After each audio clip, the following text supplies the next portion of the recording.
जय श्री राधे, जय गो माता, जय मा एकादशी माता। तो অনেকেই তো একাদশী করেন। তো একাদশীর দিনে কিছু নিয়ম আছে, কি করতে হয় এই দিন আর কি করতে নেই এই দিন কিছু জানুন। তো একাদশীর দিনে অনেকে সবজি সিদ্ধ খান, কিন্তু সবজি সিদ্ধর মধ্যেও ফুলকপি, সিম, বেগুন, বরবটি, টমেটো এই সমস্ত খাবার খেতে নেই একাদশীর দিনে। আর কি, আর এই ব্রতের দিন গরম জল দিয়ে জানি স্নান না করা হয়। গরম জলে যদি স্নান করা হয় তাহলে কিন্তু ব্রত খণ্ডিত হয়ে যাবে।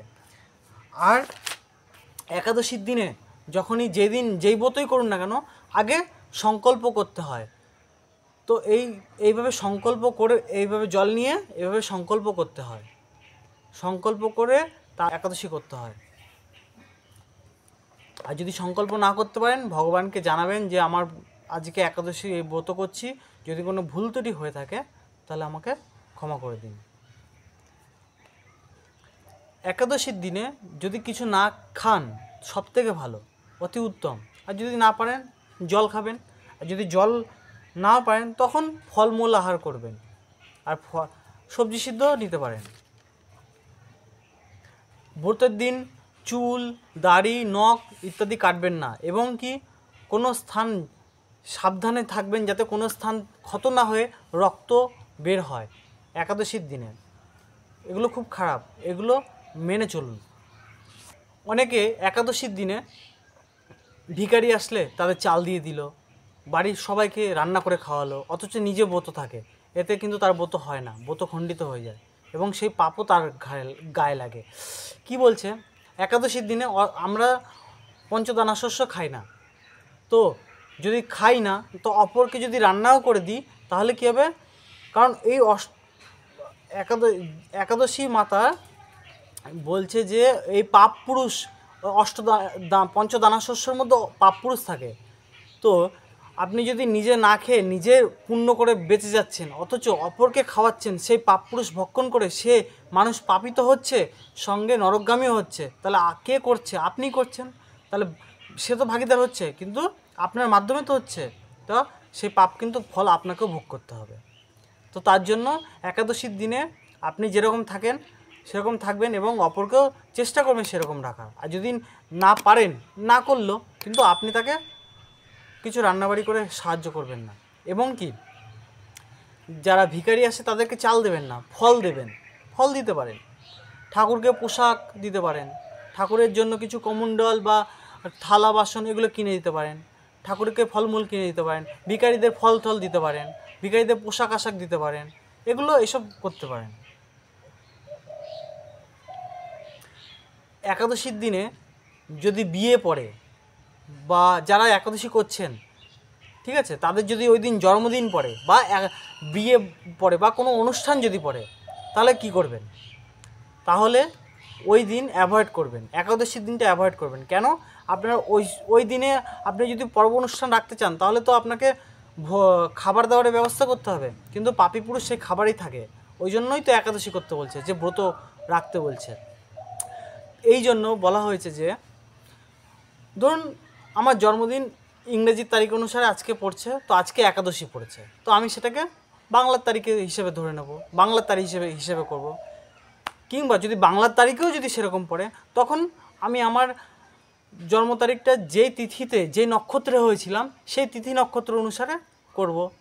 যে কোনো হয় ইংরেজির তারিখ, নাহলে বাংলার তারিখ, নাহলে তিথি নক্ষত্র অনুসারে। যেটাতে আমার একাদশী পড়বে না সেরকমভাবে করে নিলাম। যেরকমভাবে জন্মদিন পালন করলাম, এরকমভাবে বিয়ে কিংবা অন্যান্য যে কোনো অনুষ্ঠান এভাবে। কিন্তু একাদশীর দিন একাদশী ব্রত করবেন অবশ্যই, ব্রত কিন্তু জানি কোনোভাবে খণ্ডিত না হয়। তো এইভাবে অনুষ্ঠানগুলো করতে পারেন। আর একাদশীর দিনে অবশ্যই নদীতে স্নান করা খুবই ভালো। আর যদি নদীতে স্নান না করতে পারেন তাহলে ঘরে বসেও স্নান করার উপায় আছে। গঙ্গা গঙ্গা গঙ্গা বলে 3 বার জল ছিটিয়ে মাথাতে দিতে পারেন, এবং কি বালতির জলেও সপ্ত নদীকে আহ্বান করতে পারেন। গঙ্গা চ যমুনা চ গোদাবরী সরস্বতী নর্মদে সিন্ধু কাবেরী জলেস্মিন সান্নিধিন করুন বলে সপ্ত নদীকে আহ্বান করলেন, করে মাথায় 3 বার গঙ্গা জলের ছিটা দিলেন, দিয়ে তারপরে গঙ্গা মায়ের নামগুলো বলে 13টা নাম আমি পূর্বে ভিডিওতেও বলেছি, শর্ট ভিডিওতেও আছে। তো ওই 13খানা নাম মা গঙ্গার বলে তখন সেই জল গঙ্গা জলের মতো পবিত্র হয়ে যায়। তখন সেই জলে স্নান করলেও একাদশীতে গঙ্গা স্নানে পুণ্যফল পাওয়া যায়। এছাড়া একাদশীর পরের দিন দ্বাদশীতে পারণের টাইম থাকে। সেই পারণের টাইমের আগে, সূর্য উদয়ের পরে এবং পারণের টাইমের আগে এই মুহূর্তের মধ্যে পারণ করে নিতে হয়।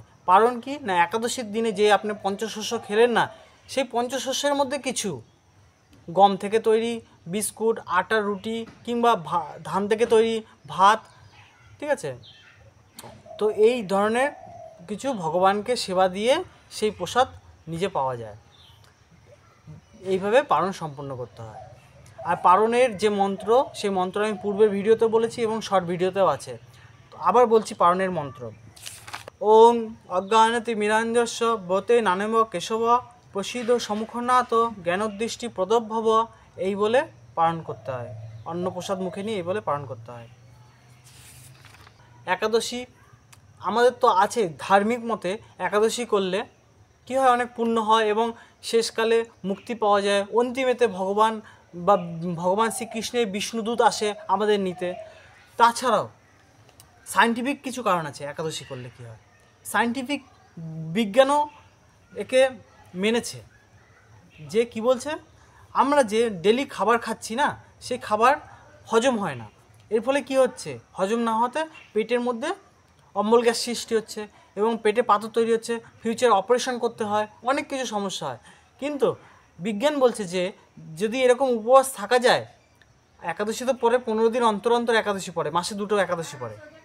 তো এই যখনই 15 দিন অন্তর অন্তর একাদশী পড়ছে, তো তারা যখনই উপবাস থাকছে, তো কি হচ্ছে, যে সমস্ত খাদ্য পাচিত হয়নি, সেই সমস্ত খাদ্য যেগুলো পাচিত হয়, সেই সমস্ত খাদ্য পাচন হয়ে যায় এবং সেগুলো উপবাসের পরের দিন বা উপবাসের ফলে ওই সমস্ত খাবার সরল খাদ্যরূপে মলমূত্র আকারে বেরিয়ে যায়। এর ফলে কি হয়, পেট পরিষ্কার থাকে, অম্বল গ্যাসও হয় না, পেটে পাথরও হয় না, অপারেশনের কোনো প্রয়োজন হয় না এবং রোগ ব্যাধিও হয় না।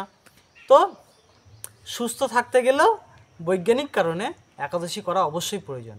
তো আপনারা, আজ আমি একাদশী কেন করে, একাদশীর দিন কি কি করতে হয় আর কি কি করতে নেই, এই ভিডিওটি সম্পূর্ণ বর্ণনা করলাম। আপনারা ভিডিওটি ভালো লাগলে লাইক আর সাবস্ক্রাইব করবেন।